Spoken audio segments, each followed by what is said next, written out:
Ustaz, ya, gimana ya? Oh, Masya Allah. Saya foto-foto dari belakang tadi, Pak. Masya Allah ya. Bapak Ibu suka saya kalau ketemu orang soleh ya, Masya Allah. Enaknya ke masjid bertemu dengan wajah orang soleh, membahagiakan. Yang saya hormati Ketua Yayasan Darussalam Batam, Bapak Marno. Assalamualaikum. Ketua Yayasan Darussalam. Di mana Bapak? Ada di belakang juga ya.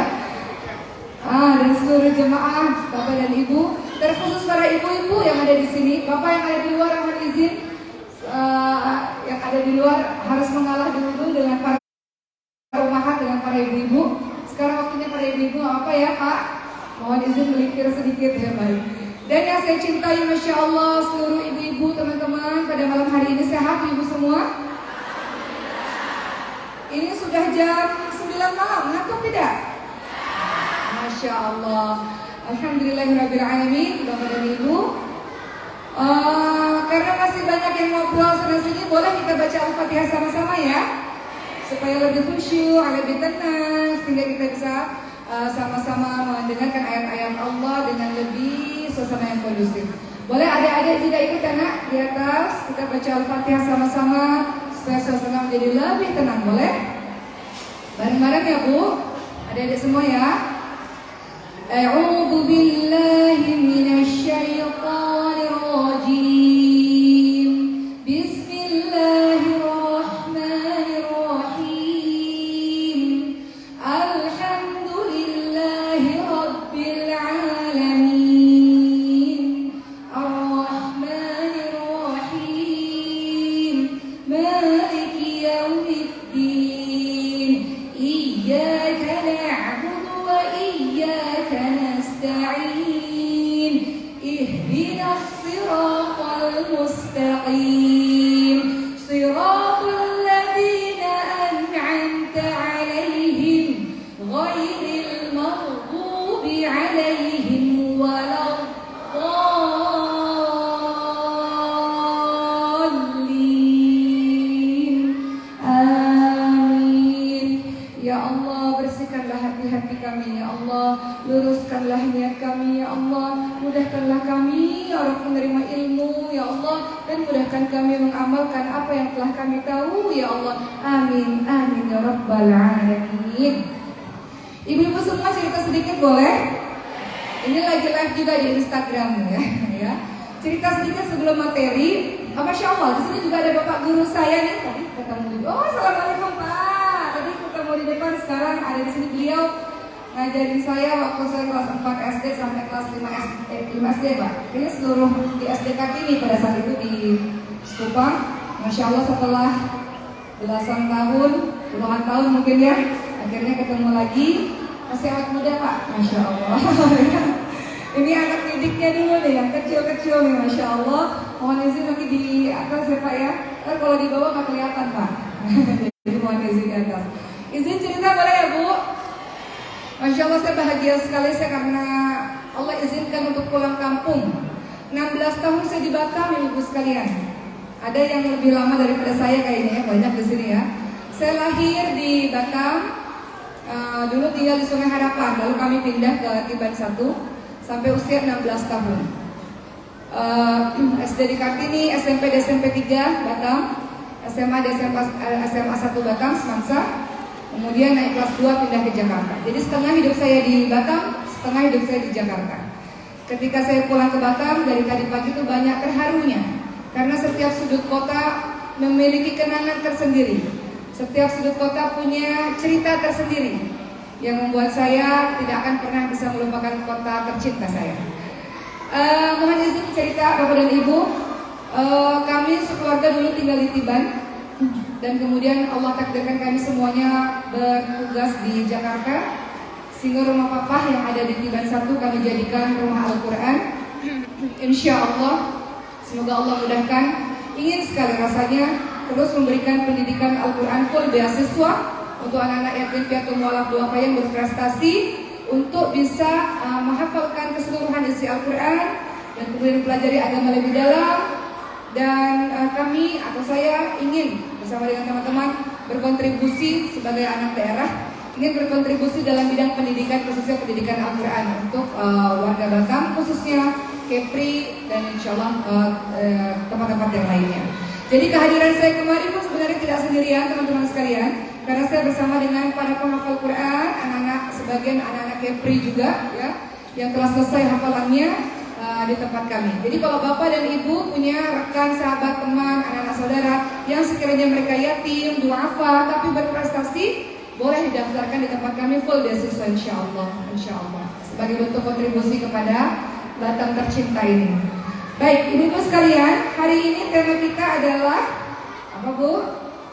Mohon izin ya Pak, karena saya akan fokus kepada ibu-ibu, boleh ya Pak? Ya, biasanya kajian bapak-bapak, sekarang kajian para ibu-ibu, boleh ya, agak sedikit fokus pada ibu-ibu. Hari ini tema yang diberikan kepada saya adalah membina keluarga sakinah di negeri Madani. Saya banyak menyoroti soal istri, boleh ya Bu? Pada kesempatan kali ini, ibu-ibu yang disayangi oleh Allah Subhanahu wa Ta'ala, semua kita ketika Allah takdirkan untuk kita menikah, semua dari kita ingin sekali Allah anugerahi keluarga kita sakinah, mawaddah, warahmah. Betul? Biasanya dalam undangan-undangan pernikahan, ibu-ibu semua, bapak-bapak semua, sering kali kita temukan dalam surah Ar-Rum ayat ke-21 diletakkan dalam undangan-undangan pernikahan itu. Kita ingin sekali keluarga kita sesuai dengan apa yang disampaikan oleh Allah dalam surah Ar-Rum ayat 21. Apa itu? A'udzu billahi minasyaitonir rajim. Wa min ayatihi an khalaqa lakum min anfusikum azwajan litaskunu ilaiha wa ja'ala bainakum mawaddatan wa rahmah. Inna fi dzalika laayatin liqaumin yatafakkarun. Allah Subhanahu wa Ta'ala berfirman dalam surah Ar-Rum ayat ke-21. Adik-adik di atas boleh tenang sedikit saya. Nah, benar ya nak? Baik. Dalam surah Ar-Rum ayat ke-21, Allah Subhanahu wa Ta'ala berfirman yang artinya, dan di antara tanda-tanda kekuasaanmu adalah Allah menciptakan untukmu istri-istrimu dari jenismu sendiri, supaya kamu cenderung merasa tentram kepadanya dan dijadikan di antara rasa kasih dan sayang. Sesungguhnya pada yang demikian itu benar-benar terdapat tanda-tanda bagi kaum yang berpikir. Semua kita yang menikah ingin sekali Allah jadikan keluarga kita litaskunu ilaiha wa ja'ala bainakum mawaddatan wa rahmah. Kita semua ingin agar Allah berikan sakinah, mawaddah, wa rahmah. Kita ingin agar Allah Subhanahu wa Ta'ala berikan ketentraman, ketenangan, penuh cinta, penuh kasih sayang dalam keluarga kita. Betul ibu sekalian? Namun dalam menjalani bahtera rumah tangga tentu tidak semudah itu. Oleh karena itu Al-Quran memberikan panduan-panduan kepada suami, kepada istri, yang pada hari ini saya agak lebih banyak membahas mengenai istri. Bagaimana ini pun menjadi nasihat untuk diri saya. Sebelum itu teman-teman sekalian, suami dan istri dia punya tugas dan perannya masing-masing. Dalam surah An-Nisa ayat 34 disebutkan terlebih dahulu tugas dari seorang suami. Kita memahami tugas istri, tugas suami satu sama lain tentu saja berbeda. Dalam surah An-Nisa ayat 34, Allah Subhanahu wa Ta'ala ingatkan tugas seorang suami adalah A'udzu billahi minasyaitonir rajim. Ar-rijalu qawwamuna 'ala an-nisa'i bima faddala Allahu ba'dahum 'ala ba'din wa bima anfaqu min amwalihim. Laki-laki qawwam, pemimpin, pelindung, dia memang diberikan oleh Allah Subhanahu wa Ta'ala kelebihan. Dan juga dia punya tugas untuk menafkahi istrinya. Jadi tugasnya menafkahi adalah tugasnya suami. Tulang punggung adalah ayah atau suami. Kalau istri, tulang rusuk. Ya Bu? Ibu tulang rusuk, tulang punggung. Tulang rusuk dijaga, dilindungi, disayang. Masya Allah. Yang menjadi pencari nafkah adalah suami. Makanya bapak-bapak kalau punya gaji kalau bapak-bapak punya gaji, kasih ke istrinya berapa? Oh, semua Bu. Kata siapa semua? Saya istri ya. Bapak-bapak kalau punya gaji ada sebagian yang diberikan, sebagian ya Bu, bukan semuanya nih. Sebagian yang diberikan kepada istri dan anak-anaknya untuk menafkahi. Kalau istri punya gaji, uang istri. Kalau mau kasih suami, boleh namanya sedekah. Tuh Pak, kalau ibu punya uang, Kemudian membantu perekonomian keluarga namanya sedekah. Kalau bapak punya uang bapak, uang sebagian, uang istri, bukan semuanya, sebagian ya. Baik, kembali lagi. Tugas seorang laki-laki di dalam Al-Quran surah An-Nisa 34, dia uang, dia pelindung dan dia menafkahi. Bagaimana dengan perempuan? Lanjutan dari ayat tersebut An-Nisa 34. Fas-salihatu qanitatun hafizatu lil-ghaibi bima hafizallah. Wanita yang salihah adalah dia yang taat kepada Allah Subhanahu wa taala dan menjaga dirinya ketika suaminya tidak ada. Ibu-ibu tetap bakti santun pada suami. Itu karena ibu-ibu taat kepada Allah. Allah perintahkan kita untuk berbuat baik pada pasangan kita. An-Nisa 19, wa'ashiruhunna bil ma'ruf. Kita diminta untuk mempergauli pasangan kita dengan baik. Hebatnya istri-istri ini luar biasa. Kadang-kadang kita kesel sama suami ya Bu. Pernah kesel gak sama suami? Ibu masih tetap masakin gak? Masih tetap nyetrika bajunya gak? Masih tetap nyuci bajunya gak? Masih tetap nyapu bersihin rumah gak? Padahal dongkol sama suami. Kenapa ibu masih melakukan hal-hal itu? Karena ibu taat kepada Allah Subhanahu wa taala. Kita berbuat baik bukan untuk suami kita. Kita berbuat baik kepada Allah Subhanahu wa taala sehingga selalu ada semangat untuk terus-menerus walaupun kesel, sebel, tetap tugas kita adalah berbuat baik dengan pasangan kita. Masya Allah. Wanita yang salihah ada yang taat kepada Allah Subhanahu wa taala, otomatis kalau dia taat kepada Allah, dia akan taat dan patuh kepada suaminya selama suaminya menyuruh pada kebaikan. Kalau suami menyuruh kepada kemaksiatan, kira-kira perlu dituruti atau tidak? Tidak ada ketaatan dalam kemaksiatan. Wanita-wanita, para istri yang cerdas tahu mana yang harus kita patuh, mana yang harus kita bisa berbicara, berdiskusi. Yang tidak boleh untuk dipatuhi ada juga. Jadi bukan mutlak. Kadang-kadang para suami mengatakan harus nurut saya 100%. Betul nurut untuk hal-hal kebaikan. Tapi hal-hal yang kiranya melanggar perintah Allah, tidak ada ketaatan dalam kemaksiatan. Dalam surah An-Nisa 34 tadi juga dijelaskan ciri-ciri wanita yang salihah adalah yang taat kepada Allah Subhanahu wa taala dan menjaga diri ketika suaminya tidak ada. Jadi perempuan-perempuan salihah itu sangat dipercaya sama suaminya. Kadang-kadang suami kita pergi bertugas keluar, berapa hari mungkin kemana, kesana kemari, suami tidak takut. Kenapa? Karena istrinya adalah istri yang pandai menjaga diri. Istrinya adalah istri yang amanah, yang bisa dipercaya. Begitulah teman-teman sekalian, kalau kita singkat sedikit ya, bahas sedikit mengenai surah An-Nisa ayat 34 tadi. Bapak dan ibu, suami dan istri punya tugas juga. Dalam surah At-Taubah ayat ke-71, bahwa laki-laki dan perempuan saling tolong menolong satu sama lain. Allah Subhanahu wa taala berfirman, A'udzu billahi minasyaitonir rajim.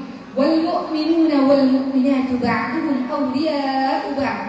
Ya'muruna bil ma'ruf wa yanhauna 'anil munkar wa yuqimuna as-shalah wa yu'tuna az-zakah wa yuti'una Allah wa rasulahu dan seterusnya. Dan orang-orang beriman, laki-laki dan perempuan, sebagian mereka adalah penolong bagi sebagian yang lain. Mereka menyuruh mengerjakan pekerjaan-pekerjaan baik dan mencegah dari pekerjaan-pekerjaan mungkar, mendirikan sholat, menunaikan zakat, dan mereka taat kepada Allah dan Rasul-Nya.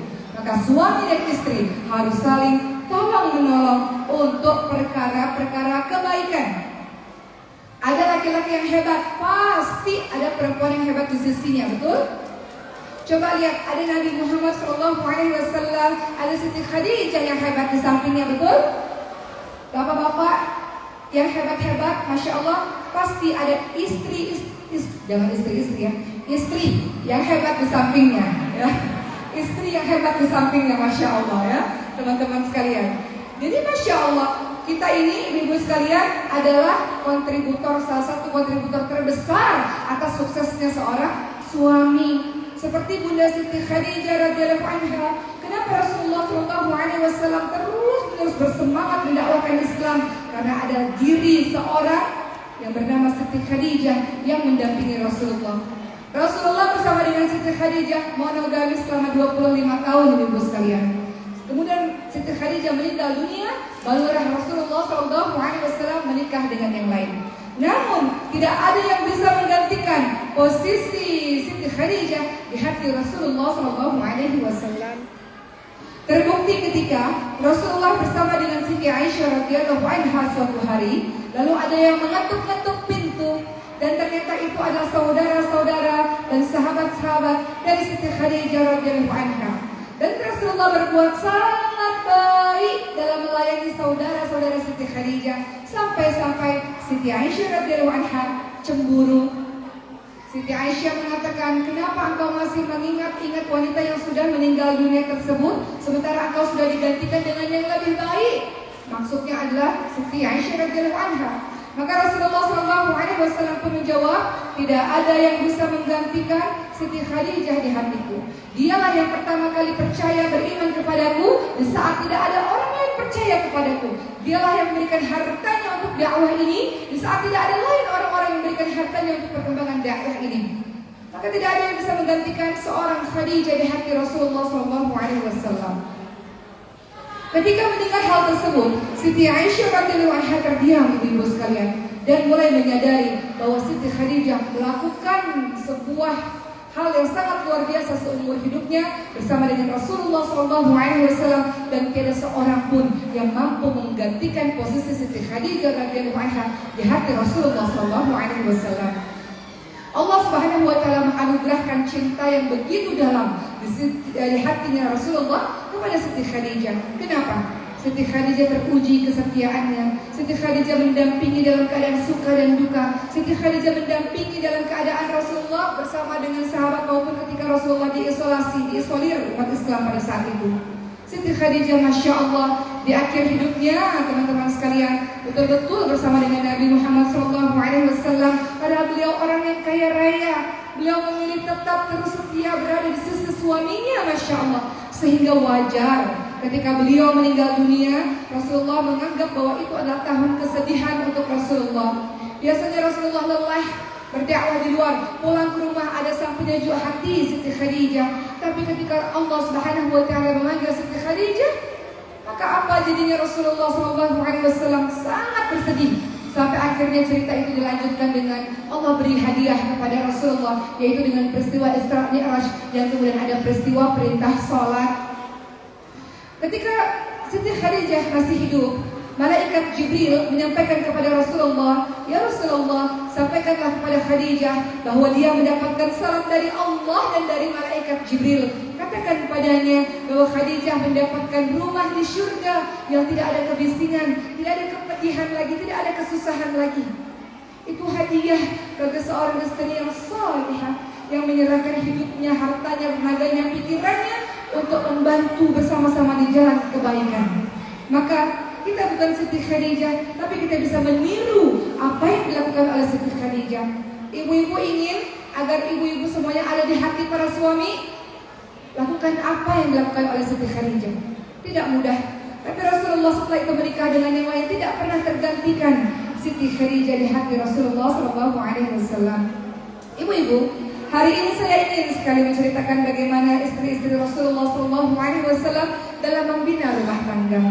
Kita membahas membina keluarga yang sakinah, tentu di dalamnya harus meneladani apa yang dilakukan oleh istri-istri Nabi, apa yang dilakukan oleh wanita-wanita salihah. Setelah kita dengar cerita Siti Khadijah, mari kita beralih kepada cerita Siti Aisyah radhiyallahu anha, seorang wanita yang selalu memberikan kebahagiaan, keceriaan untuk Nabi Muhammad SAW. Mari kita simak bagaimana keromantisan rumah tangganya Rasulullah dengan Siti Aisyah. Sambil ibu pikir-pikir, saya sudah melakukan ini enggak ya? Sudah melakukan itu belum ya? Boleh bu? Rasulullah SAW senang sekali memberikan kecupan kepada sang istri. Dikatakan, diriwayatkan oleh Sayyidah Aisyah radhiyallahu anha, sungguh Nabi Muhammad senang dalam mengecup istri-istrinya. Jadi memberikan kecupan-kecupan kepada sang istri. Kedua, Rasulullah senang sekali tidur di pangkuan istri. Kata ibu, itu sih dulu waktu zaman muda-muda, sekarang udah nggak lagi. Boleh juga sekarang dilakukan. Rasulullah SAW senang tidur di pangkuan istri. Dalam hadis riwayat Abu Dawud, Bukhari, Muslim dan Ahmad disebutkan, Rasulullah SAW meletakkan kepalanya di pangkuannya Siti Aisyah radhiyallahu anha. Itu keromantisan yang dilakukan oleh Siti Aisyah radhiyallahu anha dengan Rasulullah SAW. Ketiga, Rasul suka membelai kepala istrinya. Ibu suka? Dibelai oleh suami, disayang oleh suami? Ya, kadang-kadang bahasa cinta orang-orang berbeda-beda ya Bu. Ada yang bahasa cintanya dengan perkataan, ada yang dengan sentuhan, ada yang dengan perhatian dan sebagainya. Rasulullah SAW senang sekali membelai istrinya. Ya. Kemudian yang keempat, Siti Aisyah suka menyisir rambutnya Rasulullah SAW. Sayyidah Aisyah radhiyallahu anha berkata, dahulu aku menyisir rambut Rasulullah SAW, dirapikan. Suka dalam penampilan suami itu diatur oleh istri. Ada nggak yang begitu? Bapak pakai baju ini Pak, Pak pakai dasi yang ini Pak, pakai celana yang ini Pak. Ada nggak sampai sekarang istri-istri yang bajunya suami itu masih disiapin sampai sekarang? Masih Bu? Masya Allah. Parfumnya suami habis dibeliin. Ada Bu? Siti Aisyah radhiyallahu anha senang menyisir rambutnya Nabi, meminyaki Nabi sehingga Nabi menjadi sangat wangi. Masya Allah. Ini perbuatan-perbuatan yang sekiranya bisa menjadi contoh kita bahwa ini dilakukan juga oleh istri-istri Rasulullah SAW, khususnya Sayyidatina Aisyah radhiyallahu anha. Berikutnya, Siti Aisyah dan Rasulullah sangat romantis. Mudah-mudahan Allah jaga supaya romantis lah suami kita itu ya Bu ya. Apa yang dilakukan oleh Rasulullah? Rasulullah suka minum di bekas bibirnya istri. Ya. Suka nggak Bu? Mana nih? Bekas bibirnya istri mana nih? Ya. Masya Allah. Ya, dikatakan dalam hadis riwayat Ahmad, terkadang Rasulullah SAW disuguhkan sebuah wadah air kepadanya. Kemudian aku minum dari wadah tersebut. Dan Rasulullah SAW biasanya meletakkan mulutnya di bekas tempat minumnya. Begitu, teman-teman sekalian. Salah satu bentuk keromantisan Rasulullah. Begitu juga teman-teman sekalian, banyak sekali ya apa yang dilakukan oleh Rasulullah SAW mengantar istri, ya itu bentuk keromantisan Rasulullah. Dalam hadis Bukhari disebutkan, suatu ketika Nabi Muhammad SAW berada di Masjid Nabawi, sedangkan istri-istrinya ada di dekatnya. Kemudian mereka pulang. Rasulullah pun bersabda, berkata kepada salah seorang istri yang namanya Sofia, jangan buru-buru wahai Sofia, supaya aku bisa pulang bersamamu, mengantarmu. Jadi kalau ada suami-suami yang sampai hari ini masih nganterin istri, ya Allah bersyukur, betul nggak Bu? Nggak semua suami kayak gitu. Kalau suami kita pun pada akhirnya mama pergi sendiri nggak apa-apa juga Bu. Artinya suami kita udah percaya sama kita, ya. Berikutnya, Masya Allah, Rasulullah SAW senang berbincang bersama dengan istri dari hati ke hati, atau bahasa sekarang itu pillow talk lah. Ada masa di mana biasanya ada bicara dari hati ke hati. Karena seperti yang kita tahu teman-teman sekalian, ini juga nasihat buat diri saya. Salah satu faktor perceraian adalah komunikasi yang tidak baik. Maka Rasulullah SAW memberi contoh kepada kita semua bagaimana beliau senang sekali berbincang dengan istrinya dari hati ke hati. Dalam hadis Bukhari Muslim disebutkan, Nabi Muhammad SAW ketika malam hari berjalan bersama dengan Aisyah radhiyallahu anha dan berbincang-bincang dengannya. Jadi ada waktu di mana kita berbincang-bincang dan sebagainya ya. Dan yang lucu juga, Rasulullah SAW senang bercanda dengan istrinya. Apa yang dilakukan Rasulullah? Lomba lari. Ibu coba lomba lari sama suami Bu. Kalau mau ngikutin Siti Aisyah radhiyallahu anha dengan Rasulullah. Dulu waktu muda-muda awal pernikahan, Siti Aisyah masih ramping. Kayak ibu semua kan Bu, waktu awal-awal ramping. Kalau sekarang, timbangan jauh-jauh deh. Jangan deket-deket ya. Siti Aisyah ibu-ibu sekalian, waktu dulu awal-awal nikah masih ramping banget ya. Dan kemudian lomba lari bersama dengan Rasulullah SAW. Siapa yang menang? Yang menang siapa? Siti Aisyah yang menang. Setelah bertahun-tahun Siti Aisyah mulai agak bertambah berat badan ya. Diajak lagi lomba lari. Yang menang siapa? Rasulullah. Dan Rasul katakan, ini balasanku atas kesalahanku yang dulu, kata Rasulullah. Jadi begitulah. Masya Allah kalau kita lihat bagaimana rumah tangganya Rasulullah SAW dengan Siti Aisyah. Dan Masya Allah indah sekali, penuh dengan keceriaan, penuh dengan tawa, penuh dengan keromantisan. Yang semoga Allah Subhanahu Wa Taala pun menganugerahkan keromantisan dengan cara tersendiri. Masing-masing orang punya caranya tersendiri dalam menunjukkan keromantisannya. Tapi itu yang dicontohkan oleh Rasulullah dengan Siti Aisyah.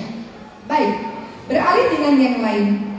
Teman-teman sekalian, Rasulullah punya istri yang lain namanya Ummu Salamah radhiyallahu anha. Seorang yang sangat sabar, yang sangat tabah, masya Allah, ya. Dan Ummu Salamah ini adalah orang yang betul-betul bertawakal kepada Allah Subhanahu wa taala. Ada sesuatu yang dilakukan oleh Ummu Salamah, teman-teman sekalian, yang menandakan setiap istri harus pandai. Istri harus menyenangkan ketika diajak berdiskusi dengan suami. Istri harus menyenangkan menjadi partner komunikasinya suami, seperti yang dicontohkan oleh Ummu Salamah. Pada tahun 6 Hijriah, teman-teman sekalian, Rasulullah SAW bermimpi bahwa Rasulullah dengan seluruh umat Islam itu menuju ke Mekah untuk beribadah kepada Allah Subhanahu wa taala. Maka Rasulullah pun bersama dengan para pasukan muslim menuju ke Mekah untuk ibadah, bukan untuk perang. Jadi Rasulullah sudah di Yathrib, Madinah. Namun di sebuah tempat yang namanya Hudaybiyah terjadilah sebuah perjanjian. Yang isi perjanjian itu salah satunya umat Islam gak bisa pergi beribadah di tahun itu. Gak bisa. Maka pada saat itu umat Islam sangat kecewa, teman-teman sekalian, sangat kecewa. Dan Rasulullah SAW pun tidak bisa berbuat apa-apa. Seorang istri yang bernama Ummu Salamah, masya Allah, memberikan masukan kepada Nabi, memberikan nasihat kepada Nabi, menunjukkan betapa istri yang pandai, masya Allah, begitu menyenangkan untuk diajak berdiskusi, memberikan pesan-pesan, memberikan masukan-masukan untuk sang suami. Apa kata Ummu Salamah ketika pada saat umat Islam begitu kecewa dengan Rasul? Harusnya kami bisa beribadah pada tahun ini, tapi karena Rasul melakukan perjanjian Hudaybiyah jadi tidak bisa. Mereka semua kecewa.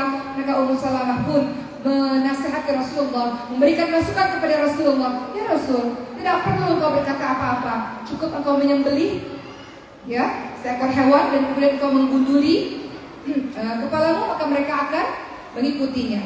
Maka masya Allah, Rasulullah SAW pun tidak banyak bercakap, tidak banyak berbicara. Dengan melakukan perbuatan seperti itu, yang lain pun mengikuti. Ini menjadi contoh, wahai para ibu.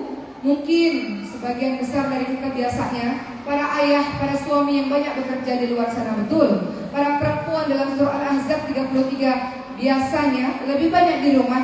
Waqarna fi buyutikunna. Walau kadang-kadang banyak juga wanita karir yang banyak di luar. Dua-duanya sama-sama bagus, masya Allah. Tapi intinya, wahai para ibu, wahai para istri, teruslah belajar. Teruslah menjadi partner berbicara yang bagus untuk suami kita. Belajar itu tidak harus sekolah S1, S2, S3. Kalau bisa alhamdulillah, kalau nggak bisa nggak apa-apa. Belajar bisa dimanapun. Jadilah seorang pembelajar, datang ke majelis-majelis ta'lim, dengar ceramah-ceramah atau baca buku. Silahkan untuk menambah pengetahuan kita. Ibu-ibu sekalian, ibu saya lulusan SMA. Lulusan SMA. Ibu saya mengatakan, walaupun ibu lulusan SMA, tapi kalau diajak bicara nyambung lah, karena ibu suka baca katanya. Jadi kami itu di rumah ada perpustakaan buku yang sangat banyak, ibu-ibu sekalian. Bagaimana kami anak-anaknya sejak kecil dibiasakan untuk selalu senang membaca. Jadi wahai para ibu, para istri, kalau ingin mengikuti contoh Rasulullah SAW dalam memiliki istri-istri yang hebat, wahai para istri, betul kita sibuk mengurusi rumah, mengurusi pekerjaan ini dan itu, tapi teruslah menjadi pribadi yang haus dengan ilmu. Terus belajar, terus senantiasa menambah pengetahuan-pengetahuan kita, yang dengannya insya Allah suami akan sangat senang punya istri yang bisa diajak berdiskusi, punya istri yang bisa memberikan solusi, memberikan masukan-masukan berharga. Masya Allah. Berikutnya, lihat istri yang lain, bagaimana akhlaknya.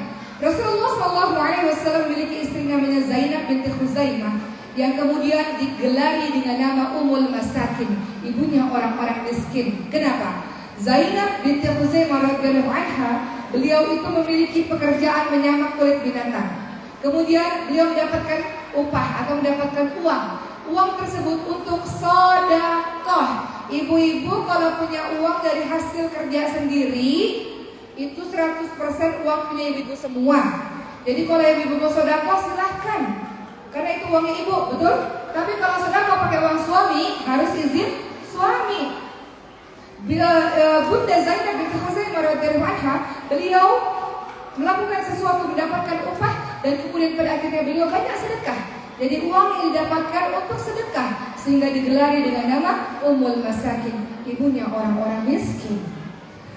Beranjak kepada sahabiah yang lain, wanita-wanita yang salihah yang lain, seorang istri-istri yang hebat, masya Allah. Mari kita lihat kisah yang wanita yang bernama Ummu Sulaim.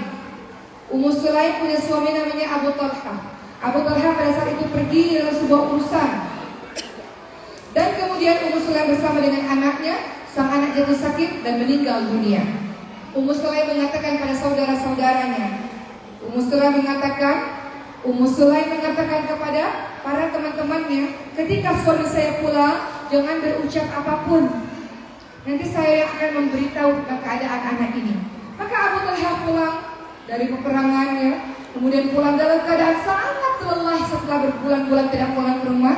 Ummu Sulaim, seorang istri yang luar biasa, tahu kapan waktu yang tepat berbicara, dengan kata-kata apa yang tepat untuk berbicara, di mana tempat yang tepat untuk berbicara, dalam keadaan apa yang tepat untuk berbicara, dalam suasana yang seperti apa.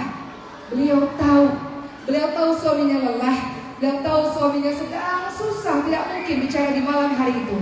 Maka malam hari itu Ummu Sulaim memberikan masakan yang paling enak untuk suami, dilayani suaminya malam hari itu, sampai di pagi hari suaminya dalam keadaan segar, dalam keadaan bahagia. Kemudian mulailah Ummu Sulaim berbicara dengan baik sekali, dengan santun sekali kepada sang suami.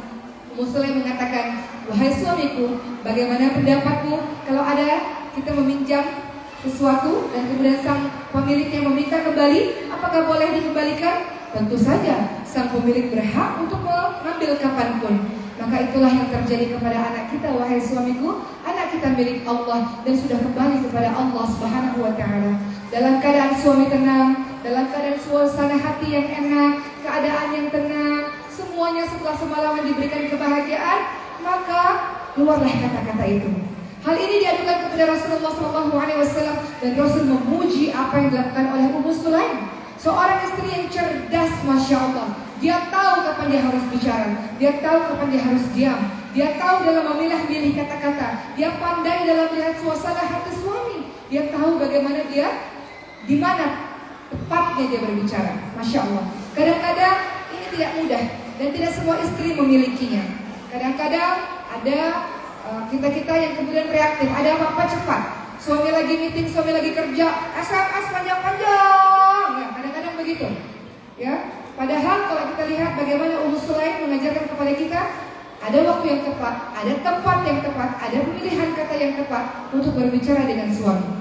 Ibu-ibu sekalian, kadang-kadang orang juga sering tanya, dan biasanya saya juga sering mengatakan, ibu-ibu sekalian, kadang-kadang kita ingin menyampaikan sesuatu pada suami kita, betul? Namun kadang-kadang kita takut salah bicara dan sebagainya. Boleh nggak kita melakukan apa yang seperti Nabi Musa lakukan? Nabi Musa itu ketika bicara dengan Fir'aun itu ada doanya. Apa doanya? Rabbi shrah li sadri wa yassir li amri wahlul 'uqdatam min lisani yafqahu qawli. Ya Allah, lapangkanlah dadaku, mudahkanlah urusanku, lepaskan kekakuan dari lidahku, supaya mereka itu ngerti saya ngomong apa, supaya suami saya ngerti ngomong apa. Boleh nggak doa itu dulu? Allah Subhanahu wa Ta'ala minta kepada Nabi Musa ngomong sama Fir'aun, qawlan layyina, ngomong yang lembut, bicara yang lembut. Ibu-ibu punya suami ibu Fir'aun atau bukan? Sama Fir'aun aja ngomongnya mesti qawlan layyina, ngomongnya yang lembut. Suami ibu Fir'aun bukan? Bukan Fir'aun. Apalagi yang bukan Fir'aun, lebih lembut lagi seharusnya. Maka minta kepada Allah Subhanahu wa Ta'ala kekuatan kepada kita untuk sabar dan berbicara dengan baik dengan pasangan kita, insya Allah. Kalau begitu, berikutnya ciri-ciri seorang istri yang salihah untuk saya dan untuk kita semua, wahai para ibu dan tentu saja suami yang salih. Pastinya yang pertama adalah memiliki agama yang baik, memiliki agama yang bagus, teman-teman sekalian. Ya. Pastikan bahwa, ini juga kalau kita mau menikahkan anak-anak kita, adik-adik kita, pastikan bahwa Rasulullah ingatkan, boleh kok pilih dari parasnya, boleh kok pilih dari keturunannya. Ya. Ada pepatah mengatakan buah jatuh tidak jauh dari pohonnya, ya Bu. Kemudian Pak Irwansyah bilang, tapi itu pohonnya di samping sungai, ya. Buahnya menggelinding dan mengalir ke sungai, jauh dia dari pohonnya. Ada yang begitu.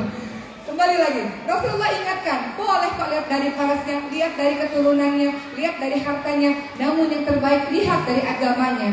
Hasan Al-Basri mengatakan, kalau lihat dari agamanya, kalau dia mencintaimu, dia akan memuliakanmu. Kalau dia tidak mencintaimu, dia tidak akan zalim kepadamu. Ibu-ibu sekalian, ya. Jadi kembali lagi, yang disebut sebagai istri yang saleh, suami yang saleh pastinya perkara agama. Perkara agama bukan sekedar hafal sekian juz, hafal sekian hadis, tapi tentunya selain ibadah kepada Allah adalah akhlak yang baik. Rasulullah ingatkan untuk para suami, wala tadribul wajh. Suami tidak boleh pukul wajah istri, tidak boleh. Wala taqabbih, tidak boleh caci maki istri. Wala tahjur ila fil bait. Kalau mau diamin, jangan kemana-mana, di rumah aja, jangan sampai keluar-keluar. Begitu pula, wahai para istri. Para istri disampaikan oleh Rasulullah SAW, engkau ini tulang rusuk. Wahai para suami juga perhatikan, tulang rusuk ini dia bengkok. Kalau terlalu paksa diluruskan, patah. Kalau dibengkokkan, didiamin terus ya bengkok. Ternyata dalam mengurusi kaum istri, kaum perempuan ini mudah sekali. Biasanya ibu-ibu juga sudah akan luluh hatinya dengan kelemah lembutan, betul ibu? Maka mudah-mudahan kita doakan agar suami kita, masya Allah, suami-suami yang saleh, suami-suami yang baik dalam perlakuan istri. Pun kita para istri menghormati suami sebagai kawam, pelindung dan pemimpin untuk kita, insya Allah. Kedua, pastinya kalau diinginkan menjadi seorang istri yang salihah, menutup aurat dengan baik. Semuanya di sini sudah menutup aurat, masya Allah. Dulu saya tinggal di Batam tahun 90-an, ibu sekalian. Itu tidak mudah mencari orang dengan jilbab-jilbab yang panjang, tidak mudah. Sekarang masya Allah, Batam ini menjadi kota madani. Sudah banyak yang berhijab, sudah banyak yang belajar Quran, majelis ta'lim di mana-mana, masya Allah. Termasuk wanita salihah adalah menutup aurat. Dalam surah Al-Ahzab ayat 59, Allah ingatkan, yudnina 'alaihinna min jalabibihinna, dzalika 'alaina yafraqna fala yu'dain. Ulurkan jilbab ke seluruh tubuh supaya kamu mudah dikenal sehingga tidak diganggu. Jadi fungsi jilbab adalah sebagai pelindung. Ada di sini yang masih pakai jilbab sakaratul maut? Apa itu jilbab sakaratul maut? Ya Allah, muter sana muter sini diikut kencang banget. Lihat sana susah, ngelihat di sini susah nafas, ya. Ada di sini yang pakai jilbab kembang 7 rupa. Nah, boleh nggak? Teman-teman sekalian, kembali lagi, jilbab fungsinya adalah sebagai pelindung untuk kita. Ada juga jilbab menjadi kayak rambut, macam-macam ya. Jilbab adalah pelindung, bukan penghias. Dia sebagai pelindung untuk kita. Berikutnya ibu-ibu sekalian yang dirahmati oleh Allah Subhanahu wa taala, ada beberapa sifat yang tidak boleh dimiliki oleh para wanita. Mau dengar ibu sekalian? Dalam kitab Ihya Ulumuddin karya Imam Al-Ghazali, beliau menyebutkan ada beberapa sifat yang tidak boleh dimiliki oleh wanita. Pertama adalah sifat an-nanah. Sifat an-nanah adalah sifat seorang istri atau wanita yang banyak mengeluh. Kenapa sih Papa gak kayak suami dia? Suami orang lain aja bisa sayang banget sama istrinya. Suami orang lain aja ngajak istrinya jalan-jalan. Suami orang lain aja ngajak kesana kemari, beliin ini itu. Kenapa sih Papa gak begini, gak begitu? Bandinginnya sama suami-suami orang lain. Lihatnya di Instagram orang, enak banget ya punya suami kayak gitu, dibanding-bandingin. Banyak mengeluh. Ngelihat rumput tetangga lebih hijau, padahal rumput tetangganya rumput palsu, rumput sintetis ya. Kadang-kadang kita suka banyak mengeluh. Ternyata ada akhlak perempuan yang tidak boleh. Tidak boleh. Apa itu? An-nana, suka sekali mengeluh. Kata Rasulullah, di neraka itu banyak sekali perempuan-perempuan masuk ke dalam neraka Allah. Kenapa? Karena banyak mengeluh dan tidak bersyukur. Dia lihat ada satu salah pada suaminya, seakan-akan seluruh kebaikan suaminya hilang. Teman-teman sekalian, karena satu kesalahan seluruhnya hilang, kebaikan-kebaikan lain hilang. Padahal kita pun juga tidak sempurna. Kita banyak kesalahan juga. Jadi dalam surah An-Nisa ayat 19 dikatakan, wa'ashiruhunna bil ma'ruf fa in karihtumuhunna fa 'asa an takrahu syai'an wa yaj'alallahu fihi khairan katsira. Pergaulilah pasanganmu dengan baik, dan kalau ada apa-apa yang kita nggak suka, kita diminta sabar. Sabar. Kalau saya sering minta nasihat pada ibu-ibu yang sudah pernikahannya 20 tahun, 30 tahun, 40 tahun, 50 tahun, apa sih rahasianya Bu? Pengen dari rumah tangganya kok panjang banget seperti bapak dan ibu semua. Biasanya mereka akan mengatakan sabar ya Allah, sabar ya Allah. Betul Bu? Kalau nggak sabar udah bubar dari awal. Jadi Masya Allah, sabar itu luar biasa. Disampaikan juga oleh Allah Subhanahu Wa Taala dalam surah An-Nisa ayat 19. Kalau kata adik saya namanya Ria Ricis Bu. Ya, adik saya bilang begini, orang-orang yang mengeluh tanda mereka tidak bersyukur. Orang-orang yang mengeluh pasti tidak bersyukur. Dia sibuk mengeluh satu perkara, padahal yang lain masih banyak sekali kebaikan-kebaikan dari pasangannya itu. Kedua, yang tidak boleh dimiliki oleh seorang istri adalah sifat mannanah. Wanita yang selalu mengungkit-ungkit kebaikannya di depan pasangannya. Ini juga berlaku sebenarnya kepada bapak ya, kepada suami. Gak boleh kita mengungkit-ungkit semua kebaikan yang sudah kita lakukan. Gara-gara kamu nikah sama saya kamu jadi begini, begitu. Gak boleh. Urusan kebaikan, kalau orang lain buat baik sama kita, kita ingat, kita balas dengan kebaikan yang lebih baik. Kalau kita buat baik sama orang, lupakan, jangan diingat. Betul Bu? Lupakan. Itu mencegah keikhlasan. Faman ya'mal mithqala dzarratin khairan yarah. Kebaikan sebiji zarah Allah balas, tenang aja. Kadang-kadang mungkin ibu ngerasa, aduh saya nggak dihargai suami saya nggak berterima kasih. Nggak apa-apa. Allah Maha melihat, Allah Maha tahu kebaikan-kebaikan yang sudah dilakukan, dan Allah membalas setiap kebaikan itu. Jadi sifat wanita berikutnya yang tidak boleh kita miliki adalah mannanah. Suka sekali mengungkit-ungkit kebaikan. Hilangkan. Minta sama Allah kalau kita buat kebaikan kita lupa untuk menjaga keikhlasan kita. Ketiga, sifat wanita yang tidak boleh berikutnya adalah hannadah, adalah wanita yang merindukan suami lain, suami orang lain maksudnya. Ya, ini juga dilarang. Berikutnya, sifat yang tidak boleh dimiliki oleh seorang wanita haddaqah, dia boros dan konsumtif. Siapa di sini suka belanja online shop? Tiba-tiba datang lagi paket, datang lagi paket, datang lagi paket. Ayo Bu, ngaku ya. Itu perasaan baju udah penuh di lemari, masih bilang gak ada baju. Mau kondangan gak punya baju, mau kondangan gak punya jilbab, tuh banyak banget di lemari. Semua barang-barang kita dihisap oleh Allah Subhanahu Wa Taala.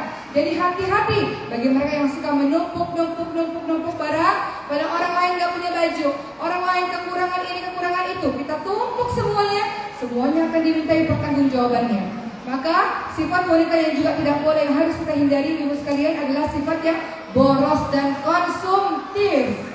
Lihat tetangga beli ini kita kepanasan, orang lain beli AC ibu yang kepanasan. Orang lain punya mobil baru, kita pengen juga punya mobil baru. Orang lain bikin begitu, kita juga pengen begitu. Padahal mungkin kita memang belum mampu misalnya, hidupnya apa adanya. Saya teringat pesan papa saya, hidup itu ya sudah apa adanya. Kalau mampunya segitu ya sudah. Jangan gaya melebihi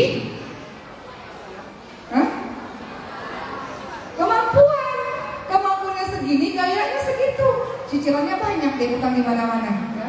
Jadi hidup sesuai dengan kemampuan saja. Berikutnya yang juga tidak dibolehkan adalah barakah. Barakah apa? Wanita yang tiap hari bersolek terus-menerus. Bersolek, berdandan untuk suami bagus, tapi bersolek sepanjang hari juga tidak dibenarkan. Ibu-ibu berhias untuk suami bagus. Ibu-ibu kalau pulang ke rumah jangan dasteran terus. Daster boleh, daster yang kerangan dikit gitu Bu ya. Sesuai permintaan suami lah, suami maunya ibu seperti apa. Kadang-kadang kita udah pada capek, udah malas gitu ya.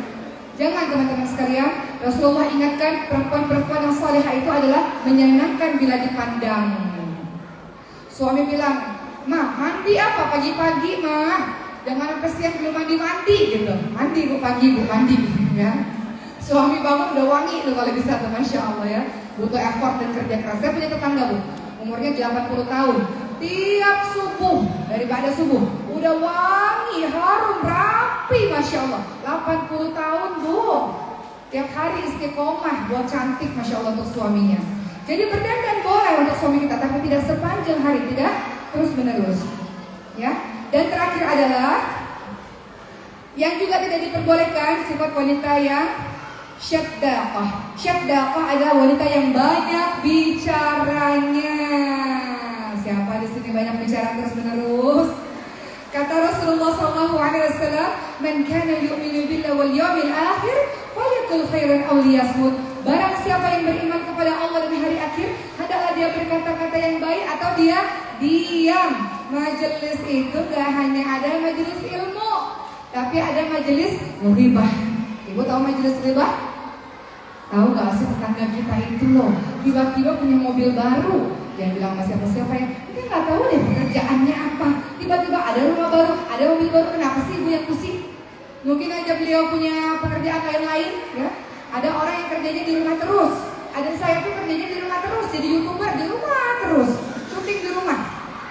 Ya, dapat penghasilan juga. Jadi jangan kita iseng, mulut kita ini iseng. Tiba-tiba lagi di mana kita cerita ini, cerita itu, dan hati-hati dulu sekalian. Sekarang zamannya sosial media, betul? Berhati-hati ya Rob untuk mengeluarkan setiap kata-kata kita. Apalagi masalah permasalahan rumah tangga banyak kan? Ibu-ibu di luar sana, di sini semuanya salihah insyaallah. Ibu-ibu di luar sana curhatnya di sosial media, berkeluh kesah di sosial media.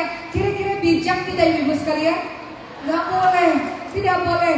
Hunna libasul lakum wa antum libasul lahun. Pasangan adalah dia menutup aib bagi kita. Kita saling menutup. Mereka sebagai pakaian, fungsi pakaian tidak hanya sebagai perhiasan, tapi juga menutup kekurangan satu sama lain. Maka mudah-mudahan dengan perkataan dari Imam Al-Ghazali itu kita bisa menghindarkan diri dari akhlak-akhlak yang demikian.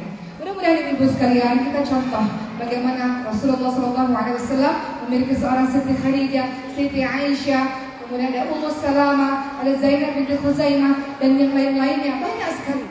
Kita minta kepada Allah Subhanahu wa taala, la haula wala quwwata illa billah ya Rabb.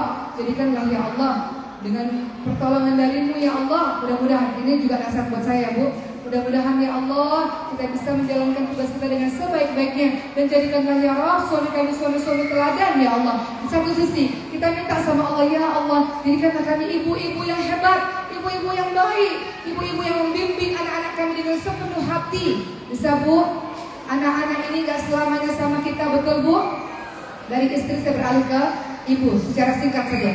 Anak-anak ini gak selamanya bersama dengan kita.